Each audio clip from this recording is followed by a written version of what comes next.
We are Didi and Arma, and in our daily lives we support people on the path of self-liberation. We teach time-tested energy skills like Qigong, Tai Chi, internal alchemy, traditional nutrition and meditation. We help people release stagnation, build energy, and become aligned with themselves and their purpose in life. In this podcast, we share the methods, skills, and solutions that helped us, our students, and now hopefully you move forward. Let's explore transformation together. And today we're talking about overcoming challenges when changing your diet. Yeah. 6 steps we've got for you. 6 steps. Great. Yeah, awesome. But before we go into that, we want to give you a little bit of an overview of where these challenges actually start for a person and for all of us, I guess. So, Didi. Yeah, I think it's good to know that there's so much conditioning around food. Mm-hmm. So this starts at a really early age. So when you're born, the first thing where you look for is food. Yeah. Because food means survival. A very basic thing. Yeah. No food, there's no life. Yeah, so, and then the second, when you drink with your mother, when you're breastfeeded, there's this comfort and safety. Yeah. So then the brain will say, okay, food means comfort and safety. Wow. Yeah, it's imprinted right from the start. Yeah, this is right when you're born. The second thing you will do is start drinking. Because that means survival. And the thing is, this milk is sweet. And there you go. And there you go. So now we combine these and we know, so the sweet taste stands for comfort, safety, and maybe also survival. Yeah, I mean, the survival thing is very imprinted, I guess. Yeah. It's just that's something we have. But combined with this, we could be in for a bit of trouble later on, right? Yeah. This is the good sweet taste, though. Yeah, of course. I mean, there's nothing wrong with that, of course. The sweet taste. But you will see later on in life when we go and look for that comfort, we go for sugar sweet. We go for sweet. Yeah. But do understand from this, what I was just telling, that, okay, it starts from the first moments in your life. Yeah. You're imprinted with, okay, this is the meaning of food on a very basic level. Yeah, that's totally unavoidable. You don't want to avoid this, obviously, but this connection is made and it's there. And there is so.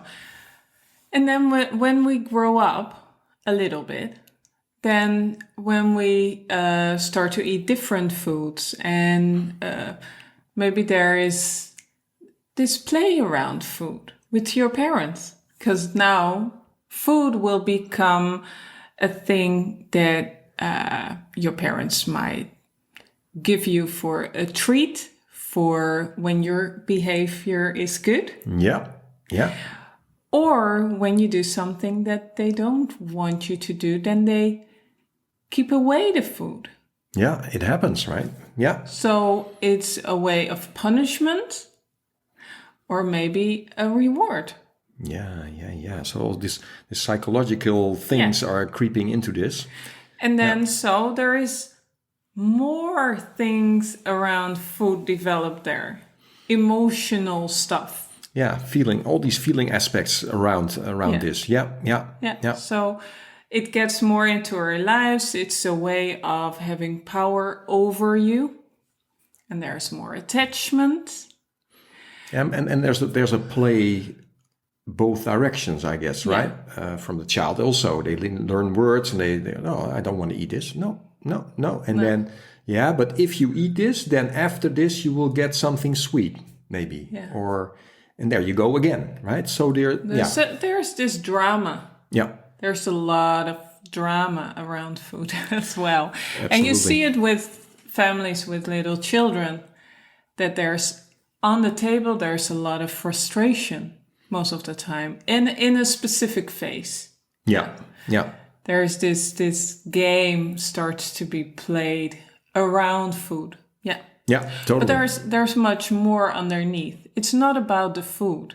It's about what's underneath. Only in our minds, it's about the food. Yeah, and that's a good thing to understand. Yeah, before we go into the other stuff, I think people have to understand this, that there's all this emotion and attachment and stickiness and patterns that are sort of weaved in our, in our unconscious patterns, right? Yeah. So we want to bring these to the surface if we want to make some change, because people get in trouble through this. You cannot help getting into trouble through diet. Exactly. And then I want to add 2 more, because then we have the social aspect. Of course, yeah. Celebrations. Okay, if you think of a celebration and take away the food, what's there? There's hunger. No, there isn't. No. It's no fun. It's no fun at all, right? No, it's all based around food, isn't it? And get together. So we're coming back to this comfort. We're getting back to this safety, protection. It's a way of... This is my tribe, and we eat, drink, and be merry. So there is this connection to, especially the sweet food. We eat cakes, and we eat a lot of food that's maybe not always the most healthiest food. No, far from it. And we eat this at parties. Yeah. And but also when we socialize with our friends, with our family, there's always food on the table, because this makes the social event more fun and more, gives you a good feeling. And then we also, around our rituals that we have, like, say, for example, Christmas. Yeah, Christmas is a big one. Yeah. We have all our special foods. We have our family recipes. We have the turkey. We have you name it. And there's, Grandpa always does the blah, blah. And we have with New Year's Eve as well, with the... We call them oliebollen, but it's like these fried, like currant and raisin things that are very traditional in Holland to eat. And they but there's so much ritual around it. But no one's really asking anymore if that stuff is actually good for you, right? No, it's because the feeling is all that matters. Yeah, and we get this fuzzy, warm feeling while preparing, while eating it, while the being whole smell together. Of it, being together. So there's a lot of things coming together that make this conditioning and the emotional, of course, stickiness around it. To let go. There's letting go of that means that you need to let go of the fun, of the... Well said. Yeah, of course, right. So you want to make a change, and that's not going to be fun. No, because there's no, how am I going to do this, right? If I want to go eat healthy, there's this tribe around me, and what are they going to think, right? Well, we're going deeper into that in a minute, but that's a scary thing. Then you're on your own, right? Yeah. Now you're on your own. Yeah, because you need to break away from that, what's created for you in all those years that you live in your tribe, in your family, in the tribe with your friends. And maybe even your culture, all these things determine that, right? Exactly. Wow, that's quite something. And I hope people that this is helping you getting these ideas like, wow, it's not the food per se, it's more what's around it, right? Yeah. So then you're a person who's, you're waking up to the fact that something's got to change on that level. And then, we're talking about challenges, of course. Yeah. Now you have these challenges. Yeah. Right? So how can we help people overcome these challenges? Yeah. I think it's the first step is, what's your internal motivation?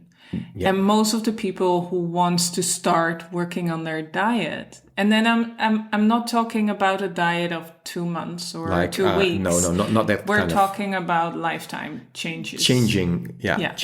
So what if you want to make that change? Most of the time we have something in our lives that we have health problems, we lack energy, we have something that gives us a motivation to start this journey. Yeah. So what I do with my clients, we take an hour and a half to see, okay, where are you now? Yeah. And where do you want to go? Absolutely. What does it look like when these in a couple of weeks, in a couple of months, and how will your life change? How do you feel? Yeah. All these things. So you sort of give them a sort of mirror of the future, and you let them write that down. Yeah. So just an easy example, like with your energy, because a lot of people that come to me, they've worked with you, and then they come to me and they say, I want more energy. Yeah. I want more energy. And then they realize that there's something in their diet that is causing. It's taking energy away instead of adding. Yeah. So then I always ask, okay, what's your energy through the day? If you give it a number, 1 to 10. Yeah. And where do you want to go? And give that a number. And then it's good. Maybe some people look at it every day, but most of them, they don't look at it every day. And then they come back to me and they say, wow, I've really improved. Yeah. And now I'm not a 5, I'm up to a 7. I'm not at that 10 yet. No, but you're on your way, right? You're on your way. You made a step. Yeah. A clear step. Yeah. Yeah. So this internal motivation is a huge one. So another tip could be is like write it down somewhere that you can see it, right? Yeah. Write it multiple times that you can even carry it around in your purse, whatever, somewhere that you can see is like, okay, this is my thing for now, and this is my motivation, and this is where I want to be, and this is. Exactly. Because that's going to help you in the process. In the process, you're going to get challenges anyway. So, So you have a clear understanding what your motivation and a clear goal and what that looks like. Yeah. Perfect. Yeah. So and then you go to step 2 is to write a food journal. So every day, and I've been talking about a food journal in other podcasts as well. It's a very important one because in this food journal, you will write down what you eat every day, what time, and how it makes you feel. Yes. And by writing it down, it makes it so much more clear. That's why. Yeah. Because you will see patterns, you will be more conscious while eating things. Because then if you take some candy, you know, I have to write it down in my journal. Why am I taking it anyway? Yeah, absolutely. In what circumstance? At the end of the day, how was your work? Did something happen at work? Blah, blah, blah. A lot of things like that, right? Yeah. But if you go back to because this is absolutely supporting this internal motivation, is that you can see like, oh, I'm here now. I want to be there. And what's in between is very obvious in this food journal. You're going to see it. You can pinpoint it even. It's like, that's the thing we have to overcome or change or...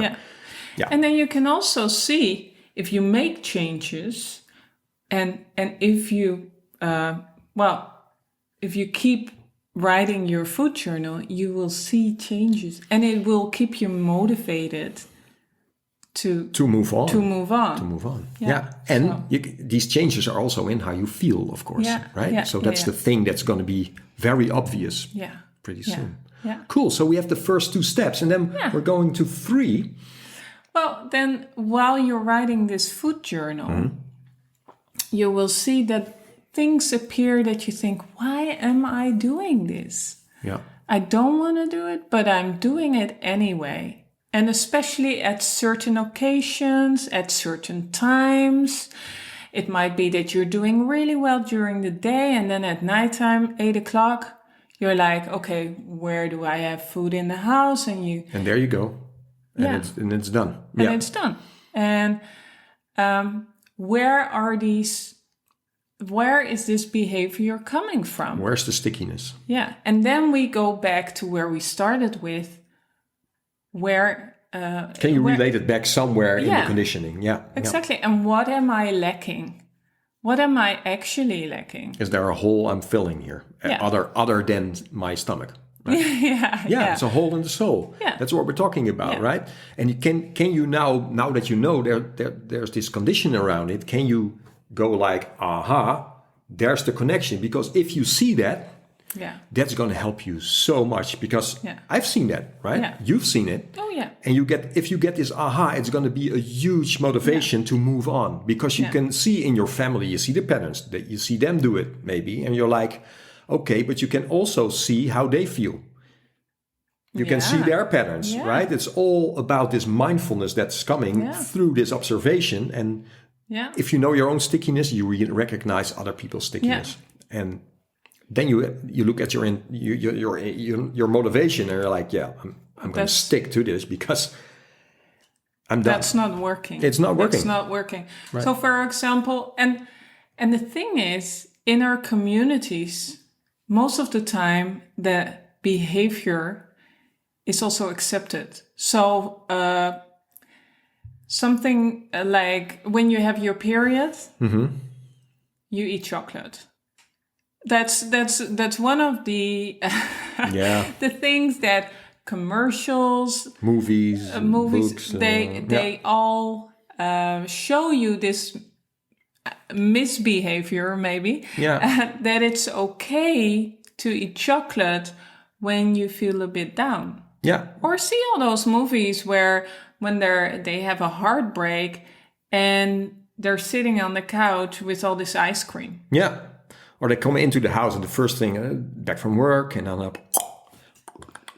first glass of white wine. There you go, right? It's just normal. And I think for a lot of people, and if you look at, these television, these series, and you look at it, and there's a lot of that in there, right? Yeah. And you're like, that gives people almost like an approval to do the same. Yeah. It's like, oh, but they're doing it. Oh, I can do that, right? Yeah. But always on a more, unconsciously, right? Yeah. It's like, if that's okay. Yeah. Or you see it with your family, your friends, that they have a certain behavior, and that's where you're growing up with. And that's what we're actually talking about, the conditioning. By what's normal around you. And now this step 3, you're gonna dive into that and see what's underneath. And why am I doing this? Why am I taking this candy just before I go to bed? Yeah. What do I really need? Do I need comforting? Okay. Are there other ways that I can look for it? Exactly. That are more healthy for me, and that I actually will make me feel much better about yourself and energy, and so this stickiness, attachment, you recognize it, you can change it. Absolutely. Awesome. Yeah. Beautiful. Beautiful. And it doesn't go overnight, mostly. Of course not. Of course not.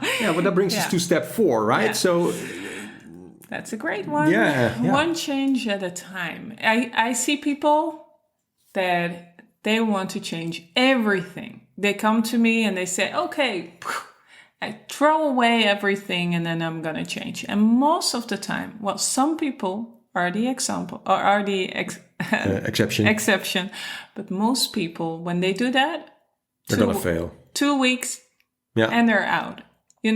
So what I recommend My teacher called it Coca-Cola. It's like you shake and then and then it's over. Right? So it comes out with and then but I know what's behind that, right? It's like all or nothing. Yeah. There's fear there, I think. It's like, okay, I have to do everything, blah, blah, instead of, okay. Slowly but surely bring it into your life. Yeah. And so, as we said in step 3, there's a lot you go through emotionally. Yeah. So take time for those steps. So take one thing. And the most powerful thing is to leave stuff out that you know is not good for you. Yeah. Yeah. So as this is more general, because I cannot give advice for everybody personally, but big ones are coffee, Yep. sugar. Sugar. Most people have problems with a lot of milk or Yeah. dairy related products. Dairy products. Yeah. Bread, maybe. Bread. Yeah. Yeah. But then and on a personal level, there can be stuff in your diet that is not good for you. So, and sometimes, there's allergic reactions to it or, yeah. Well, I know I started with sugar. That was the first thing. Yeah. I started with sugar. And that was such a change. Yeah. Because I really stick to it. I was like, no, this is my thing. And from there, it's so much easier to make another change. Yeah.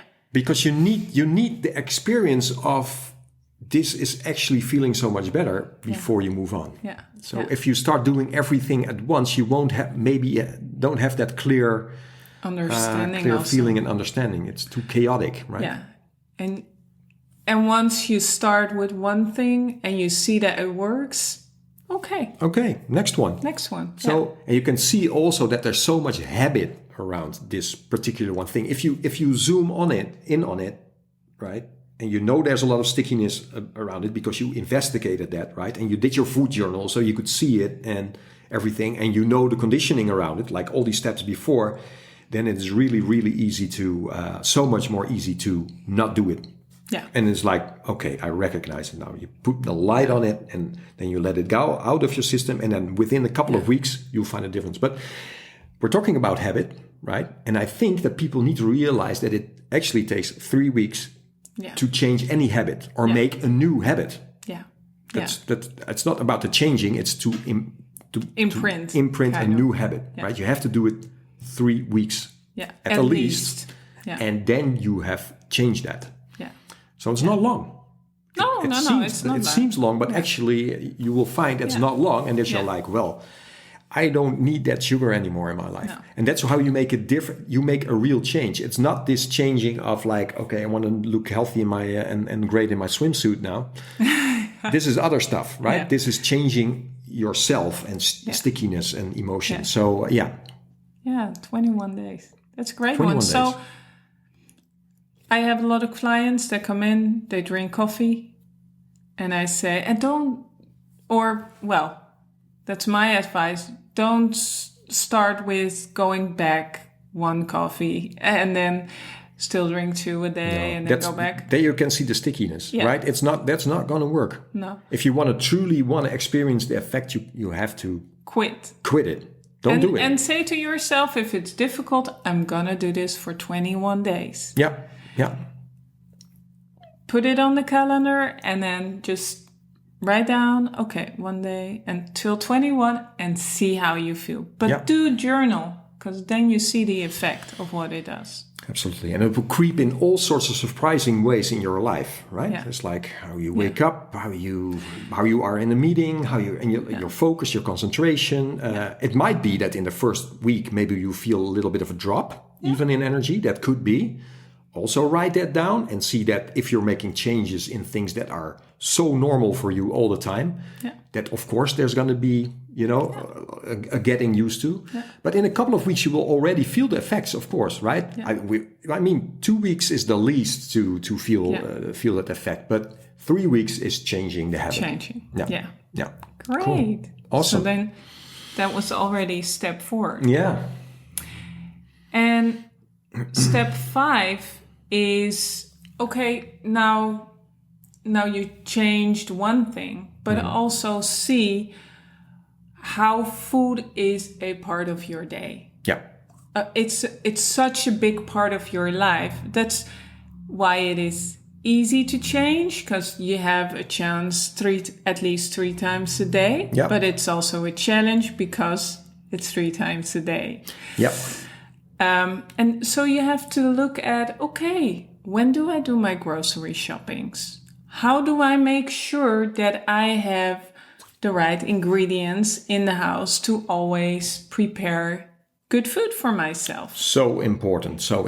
Yeah. Because if you plan this ahead, then you don't come for the surprise that you're tired and you're kind of don't feel like going to the shop at that time, and you start ordering pizzas. Yeah, you have your phone in your hand, and there you go, right? So that's what we're doing here. We always have enough food in the house, and making also sure that we have something that we can cook in 10 minutes. Yeah. And it's still healthy, like some rice or with something, a little bit of vegetables, something that we can just eat. Yeah.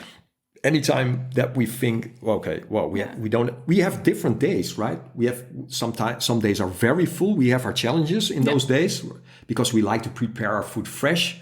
So that's definitely a challenge. So make sure that, and one thing is very important, make a list when you go grocery shopping. Yeah. Make your list beforehand and stick to the list. Yeah, I was just going to say it because these supermarkets, they can be really tricky.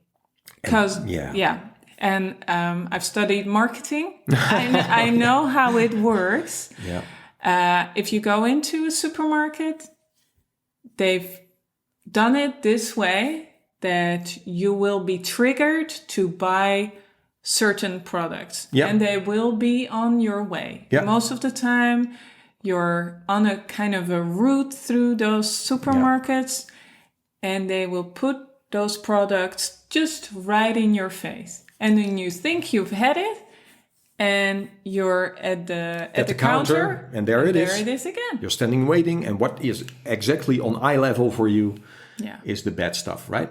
And in some countries, even worse. Remember that we were in Wales. We were in Wales, and we were in a supermarket, and in every lane that we were in, like, you know, where the groceries were, there were these M&Ms hanging there, and this was hanging there, and that was hanging there, even if it was like not that sort of right. We are used to hear that it's somewhere in this is the sweets compartment, and there's the stuff. It was every freaking where, and you're like, so people, be very mindful when you go into the supermarket and see how you're triggered into this. Right? Into this sweet stuff. Yeah. If you are not ruling your own subconscious in this, they are ruling it. They will be triggering you. Yeah, absolutely. So be mindful in this. And I also wanted to mention is like, be very mindful also in, you know, in your family, other people. Observe them. Don't judge them because, you know, they're doing their best. They don't know what they don't know, but observe them in their patterns and just observe and be mindful of it. Become very mindful about all this around this food. Help us a lot. It does help you. It does make you see, because sometimes it's hard to see for yourself. But with someone else, it's easier to observe. So absolutely. But that brings us to the tribe, right? Which is part 6 is like you are part of a community and part of a tribe, and now you're implementing this one thing, and I'm pretty sure that this one thing is something that the other people are just doing day by day. So you go to this party, you go to the visit, and the first thing that they'll ask, do you want this or this? And then you say no. And then what's happening? That's very interesting. Some people won't say, okay, do you want something else? A lot of people will say, oh, why not? Come on. This is how we do it here. This is our food. Yeah, right. Huh? That's why. I prepared it specially for you. I prepared it specially for you. We have some examples of that, right? You know, with Christmas dinners that were invited, and then it feels so wrong, right? And then I actually had it 2 Christmases before, I think, and I was invited with a family member, and I said, okay, of course, I love to come. I love to be part of my tribe. And we had some discussion about food, and I said she wanted to order some food, real spicy food, and I said, I do love to come, but I will take my own food with me because I love to eat the way I want to eat. And she said, no, I don't want that. Just act normal and come over. Come home. Come over and eat don't the be food. difficult. Don't be difficult. And we didn't go. And I said, sorry, if I cannot be who I am, then I'd rather not come. Exactly. Yeah. And it's hard because it's family, but it felt good that I chose for myself and for us, and to stick to our healthy lifestyle and Absolutely. not be pulled into some drama of somebody else. Right. You have to know, and you have to be prepared for this. Yeah. And learn to say no. You have to just learn that. Yeah. And then they get used to it, or some don't get used to it. Yeah. And That's their problem. Yeah. And most people, the ones that truly love you for who you are, and they go beyond, above and beyond, Absolutely. Yeah. to prepare food that's good for us. So Exactly. Yeah. So and they're inspired as well. So totally. yeah, Totally. absolutely. You can inspire a lot of people with this. And so yeah. Yeah, those were the 6 steps. So internal motivation, The food journal. food right? journal. Yeah. Then it's where do you find the attachments to your food? Yeah. Recognizing it in Recognize yourself. behavior. And 4 is one change at a time. 5, looking at your everyday rituals around food. So how do you do your day with your food? And 6 is your tribe. How do you deal with your tribe going out and being social? Yeah, where it's very important that you say no or be prepared or come after dinner. That's a good one as well. That's what we learned, is that you say, no, we cannot come for dinner, blah, blah, blah. And then we went. So, yeah. Cool. Well, I hope this helped. Yeah. It helped us really for sure. hope so. Yeah. And if you like and subscribe. Yeah. And hope to see you next time. Okay. Bye, guys. Bye. Bye.